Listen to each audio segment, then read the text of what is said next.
Hi ನಮಸ್ಕಾರ news ಫಸ್ಟ್ಗೆ ಸ್ವಾಗತ. ನಾನು ನವೀನ್ ಕುಮಾರ್ ಬಿಎನ್. ರಣರಂಗದ ಯುದ್ಧದಲ್ಲಿ ವೀರ ಮರಣವನ್ನು ಹೊಂದಿದ್ದ ಯೋಧನ ಕುಟುಂಬ ಅನಾಥ ಆಗಿತ್ತು. ಇರುವಂತಹ ಮಗಳಿಗೆ ಮದುವೆ ಮಾಡಬೇಕು ಅನ್ನೋದು ಯೋಧನ ಕುಟುಂಬದ ರೋದನೆಗೆ ಒಂದು ಭಾವೈಕ್ಯತೆ, ಇನ್ನೊಂದು ಗೌರವದ ವೇದಿಕೆ ಕಾರಣ ಆಗಿದೆ. ಹುತಾತ್ಮ ಯೋಧ ಸತೀಶ್ ಕುಮಾರ್ ಅವರ ಮಗಳ ಮದುವೆ ಕನ್ಯಾದಾನ ಮಾಡೋದಕ್ಕೆ ಸಿಆರ್ಪಿಎಫ್ ಸೈನಿಕರು ಮತ್ತು ಅಧಿಕಾರಿಗಳ ತಂಡ ಹರಿಯಾಣದ ಚತಾರ್ ಗ್ರಾಮಕ್ಕೆ ಬಂದು ಯೋಧನ ಮಗಳಿಗೆ ಅದ್ದೂರಿಯಾಗಿ ಮದುವೆಯನ್ನ ಮಾಡಿ ಮುಗಿಸಿರುವಂತಹ ಕಾರಣ ಸಾಕ್ಷಿಯಾಗಿದೆ. ದೇಶಕ್ಕಾಗಿ ತಮ್ಮನ್ನ ತಾವು ಅರ್ಪಿಸಿಕೊಂಡು ತ್ಯಾಗ ಮಾಡಿದ ವೀರ ಸಿಆರ್ಪಿಎಫ್ ಯೋಧ ಸತೀಶ್ ಕುಮಾರ್ ಅವರು ಜಮ್ಮುವಿನ ಕಥುವಾದಲ್ಲಿ 2015ರ ಮಾರ್ಚ್ 2ನೇ ತಾರೀಕು ಹುತಾತ್ಮರಾದರು. ಸತೀಶ್ ಮೂಲತಃ ಹರಿಯಾಣದ ಚತಾರ್ ಗ್ರಾಮದವರು. ಯೋಧನ ಕುಟುಂಬದ ಮಗಳ ಮದುವೆ ಒಂದು ಲೆಕ್ಕದಲ್ಲಿ ಬಿಗಿಯಾದಂತಹ ಕ್ಷಣವಾಗಿ ಕಾಣ್ತಾ ಇತ್ತು. ಯಾಕಂದ್ರೆ ಅಪ್ಪನ ಎದುರು ನನ್ನ ಜೀವನ ಟರ್ನ್ ಆಗಬೇಕು ಅನ್ನೋದು ಆ ಹುತಾತ್ಮ ಯೋಧ ಸತೀಶ್ ಮಗಳ ಮಹತ್ವದ ಮನಸ್ಸಿನ ಆಸೆಯಾಗಿತ್ತು.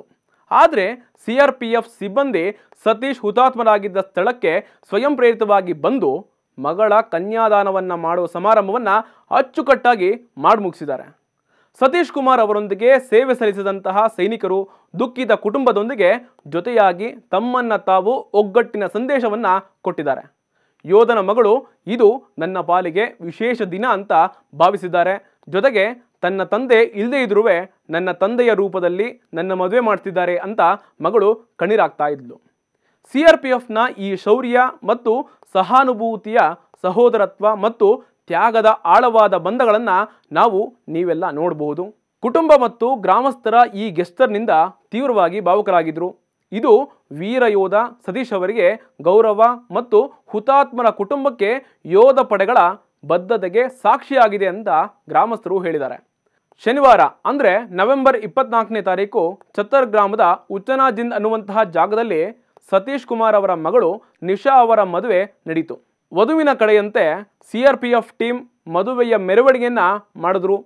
ಸಿಆರ್ಪಿಎಫ್ ಅಧಿಕಾರಿಯೊಬ್ಬರು ಮನೆಗೆ ತುಂಬಿಸುವಂತಹ ಶಾಸನದಂತೆ ವಧುವನ್ನ ಬಿಟ್ಟು ಕೊಡುವಂತಹ ಸ್ಥಾನದಲ್ಲಿ ಕುಳಿತು ತಂದೆಯ ಕರ್ತವ್ಯವನ್ನ ನಿರ್ವಹಿಸಿದ್ರು. ಇದರ ಜೊತೆಗೆ ಇಡೀ ಗ್ರಾಮವೇ ವಧು ನಿಶಾ ಅವರನ್ನ ಆಶೀರ್ವಾದ ಮಾಡೋದಕ್ಕೆ ಹಾಗೂ ಬೀಳ್ಕೊಡೋದಕ್ಕೆ ಜೊತೆಯಾದರು.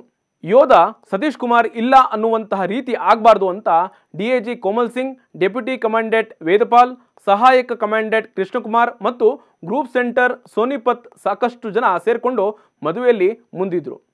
ಬೆಳಗಿನ ಜಾವವೇ ಸಿಆರ್ಪಿಎಫ್ ಅಧಿಕಾರಿಗಳು ಮತ್ತು ಸಿಬ್ಬಂದಿ ಬಂದಿದ್ದರಿಂದ ಮದುವೆಯ ವಾತಾವರಣವನ್ನೇ ಬದಲಿಸಿಬಿಟ್ಟಿತು. ವಧುವಿನ ತಂದೆಯಾಗಿ ಮತ್ತು ಸಹೋದರನಾಗಿ ಶಾಸ್ತ್ರೋಕ್ತವಾಗಿ ನಡೆಸಿದಂತಹ ಎಲ್ಲ ವಿಧಿವಿಧಾನಗಳಲ್ಲಿ ಸಿಆರ್ಪಿಎಫ್ ಅಧಿಕಾರಿಗಳು ಭಾಗವಹಿಸಿದರು.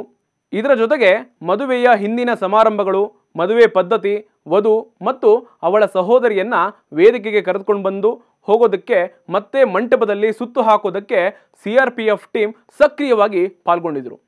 ವಧುವಿಗೆ ಆಶೀರ್ವಾದ ಮಾಡ್ತಾ ಸಿಆರ್ಪಿಎಫ್ ತಂಡ ಮತ್ತು ಇಡೀ ಗ್ರಾಮದ ಜನರು ದಾರೆ ಎರೆದರು. ಇದರಿಂದ ಅಪ್ಪ ಇಲ್ಲ ಅನ್ನುವಂತಹ ಭಾವನೆಯನ್ನೇ ವಧುವಿಗೆ ಬರದಂತೆ ಸಿಆರ್ಪಿಎಫ್ ಯೋಧರು ಮಾಡಿಬಿಟ್ಟಿದ್ರು.